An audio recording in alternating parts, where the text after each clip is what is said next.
It has already started, folks, as after just one game of preseason, it has become completely clear what narratives are going to dominate this Toronto Raptors season, whether they are positive, whether they are negative, depending on how you view different players out here on this team. It has become very clear, not just the narratives, but also the things that are going to determine how successful the Toronto Raptors are going into this season, where expectations are raised. We have some vets in this group. We have some guys that really impressed on night one of this preseason, but these things are clearly going to dominate the discussion and dominate this upcoming season. So let's dive straight into it. Because if you didn't watch last night, it was late, but the Toronto Raptors lost the Denver Nuggets 112 to 108 in the first game of preseason without Jakob Poeltl. And the first thing I will say, the first thing I will distinguish is this is just one game, and we played against a team that arguably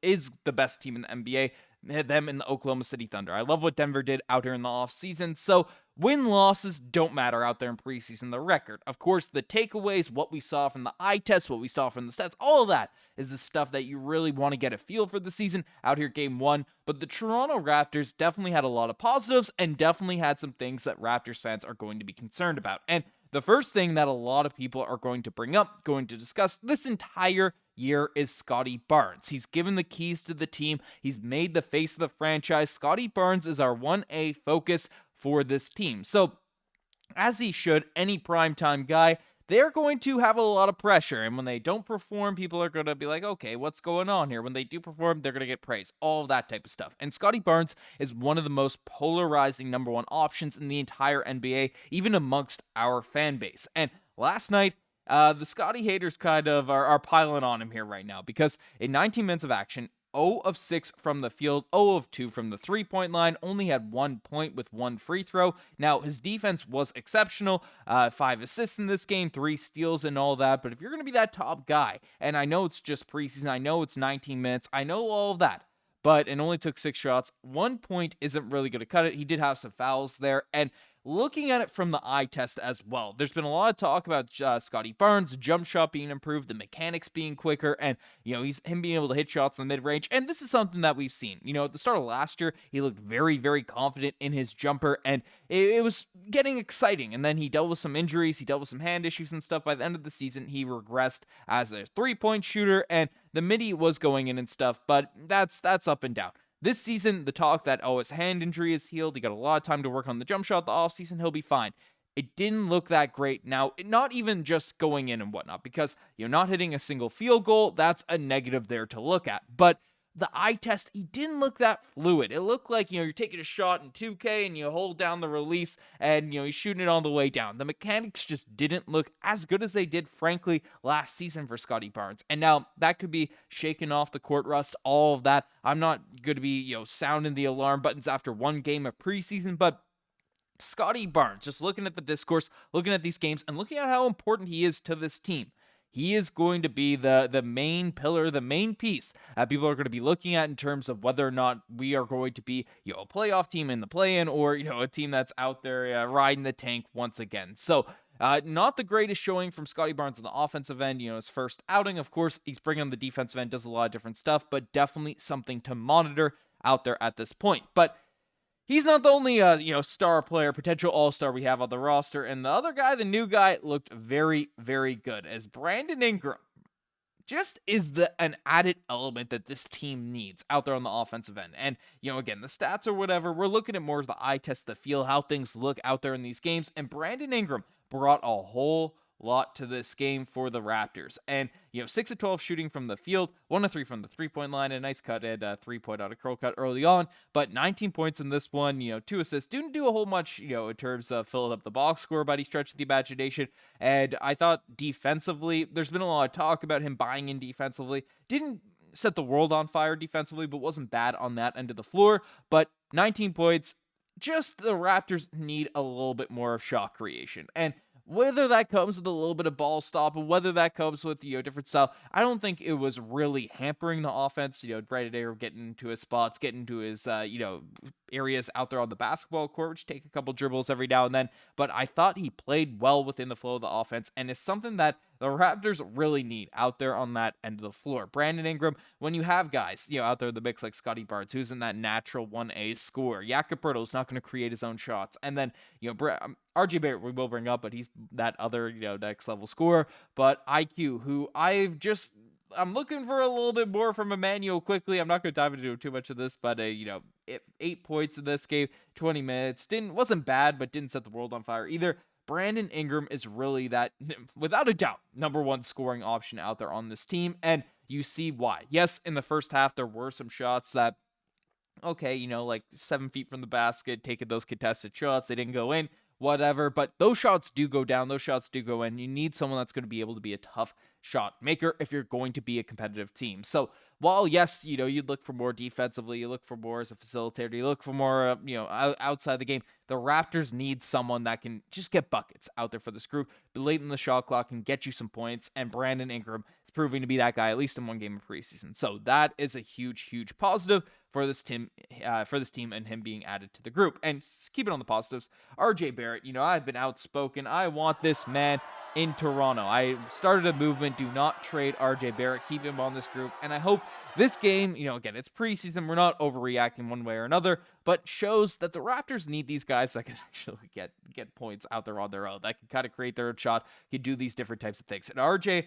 is, again, one of those only guys we have on the roster that is capable of doing this. And, tonight, 21 minutes, 7 of 12 from the field, 3 of 6 from the three-point line, missed a couple free throws, which is still a concern this year, but also had 19 points and did it efficiently, 4 rebounds. And I thought he was really a lot more locked in on the defensive end as well. So that is a huge positive there. RJ Barrett, I've been gassing him up all summer. I don't want to gas him up too much more. But before we get to the other guys, because there's going to be a lot of discourse, regards to Grady Dick and the younger guys and all that.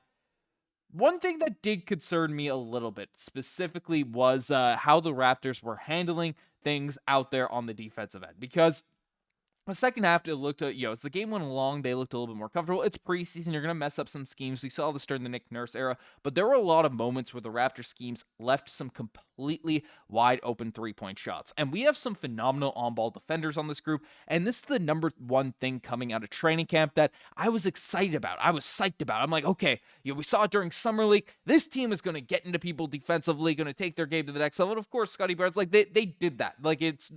It wasn't bad, but there were a lot of moments where blow-bys would happen. You didn't know where you were out there on the basketball court, and then that just led to a bunch of open shooters. And that's a product of playing aggressively, but you need schemes that are going to be able to hedge your bets if you can't get that crazy stop, if you can't get that initial, locked out on that, initial all-ball drive. So, the Raptors do have to get better with their rotations. I like the intensity they played with. I think it could have been dialed up a little bit more, but, it's solid for game 1 of the preseason, but I want to be able to see the Raptors not give up a lot of open shots out there for the defensive scheme. So that's the main thing out there in terms of Darko's coaching.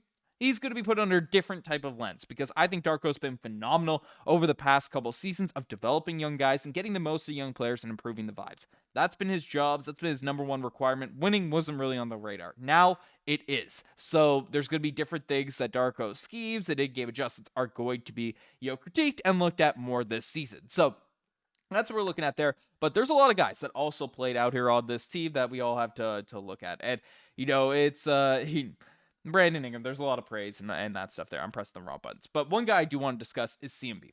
Colin Murray-Boyles. So he had a little tweak of his ankle early on, had a gorgeous drive out there against Jokic, had a really nice defensive possession, and then rolled his ankle. So, early on got pulled away, and maybe that took him out of his rhythm a little bit. But there are a couple takeaways, ended up coming back to the game, so he's fine. But there are a couple takeaways from CMB that I really want to look at. Because you look at the box score, and you might be like, oh, CMB, this 9th overall pick.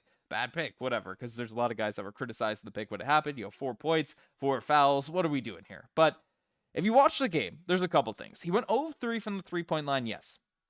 That jumper, that Colin Murray-Boyles jumper, it is way faster. It is way quicker than what we saw out there in those highlight tapes and those, NBA draft combine of him selling a bunch of threes in a row. That jump shot, they have put in work in terms of the mechanics on that this season. And the shots were all kind of in and out. They weren't, a bad shooter. You look at it's like, okay, they're hitting the outside of the rim, that they're hitting the, not the areas of the court where it's like in and out and all that.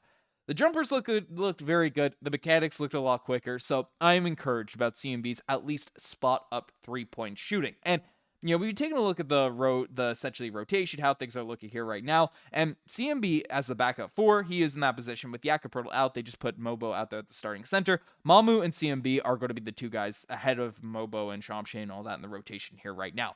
But when we actually looked at the roster, especially with Poeltl out of the lineup and Mamu being the backup center, CMB was the guy that was actually guarding centers. He was the dude and he was just bigger than Babakelashvili. So, he is a guy that has that intensity. He has that level, and he forces the other team's center to guard him. Like, again, you're not going to have, every team's not going to have super immobile centers like Jokic as well as Jonas Valanciunas, but CMB was taking them off the dribble, was really fast, and proved that he could really blow by and have the body control to, blow past these big, slower-footed centers. So if he's playing that backup 5 for us for this season, I think that's going to lead to a lot of opportunities for straight-line drives out there on the court and creation from Colin Murray-Boyles at that forward positions, at that center spot. So I liked what I saw there, and speaking of Mamu, he looked great. He looked phenomenal out here in this game. As, in this one, he came off the bench in 23 minutes. He had 15 points. Defensively, I thought was, firing all over the court. He's way more mobile than a lot of people were expecting. Knocked down his 3-point shots, at 6 rebounds, at 2 steals. Embodied, he could have asked for a better game from the Raptors, newest free agent signing, Sandro Mamukelashvili. So I'm very, very happy with how the backup forwards looked, and centers, whatever you want to call them, out there in this game. So that was something good to witness, good to look at. But, one guy that also, I'm mixing between positives and negatives, but Grady Dick, he is this type of player. He has really hot nights and he has really cold nights. It's rarely just like, okay, that's a solid Grady Dick game. It's either he set the world on fire or he didn't look that great in terms of his jump shot, in terms of this different stuff. He's bringing the energy offensively and defensively. He's trying to move out there the court, but he has to hit his open looks. He has to be a guy that's able to knock down shots out there from behind the 3-point line, and if he can't, that's going to have a very significant impact on his game. And weirdly enough, like Grady Dick, you take a look at the stats and all this. I might do a deep dive out there at Grady Dick's game because it's one of the more interesting ones in the league. But, in this game, 1 of 6 for the field, 1 of 4 from the 3-point line.